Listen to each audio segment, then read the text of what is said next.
à transmettre à tout le peuple burkinabé la solidarité du peuple sénégalais face à cette épreuve qui lui est imposée, qu'il n'a pas choisie, mais qui lui a été imposée.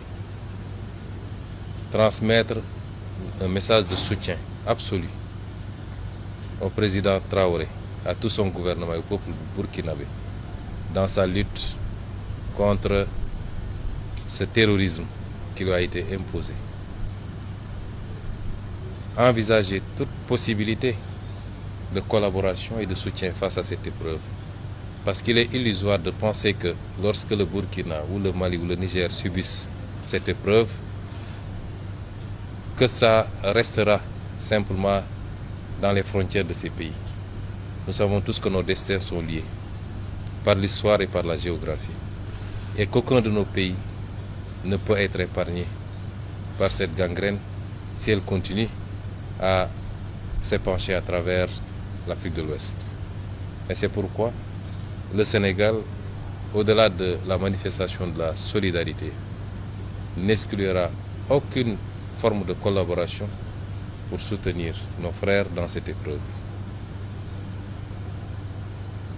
Dans le cadre bilatéral également, envisager la poursuite de cette collaboration qui est très riche déjà d'une vingtaine d'accords entre nos deux pays, mais une vingtaine d'autres accords qui sont aujourd'hui en cours de discussion et qu'il faudrait rapidement finaliser pour pouvoir renforcer la collaboration bilatérale, mais également la collaboration multilatérale dans le cadre de l'espace que nous partageons en commun. J'ai été très ravi d'écouter le président Traoré pendant de longues minutes nous exposer un peu la situation, mais également nous faire étalage de la résilience du peuple burkinabé face à cette épreuve. Réitérer son ouverture et celle du Burkina Faso à rester un facteur d'unité africaine, d'unité dans la sous-région, un facteur d'ouverture dans la collaboration à la fois économique et sécuritaire, parce que j'ai tendance à dire que ce continent n'a que ces deux défis. Et tout ce que nous devons faire doit tourner autour de cela. Évidemment, pour un pays comme le Burkina, le défi s'en trouve beaucoup plus important de devoir faire face aux exigences économiques, qui sont des exigences pour tous les peuples, mais particulièrement les peuples d'Afrique, mais en même temps à devoir faire face à la crise sécuritaire qu'il vit.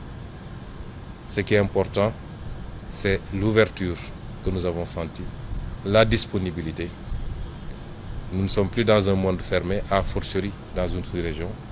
Et nous le remercions pour cette écoute, cette attention, ce témoignage de solidarité, de fraternité avec le peuple sénégalais et avec son frère, le président Bassirou Diomaye Diakhar Faye.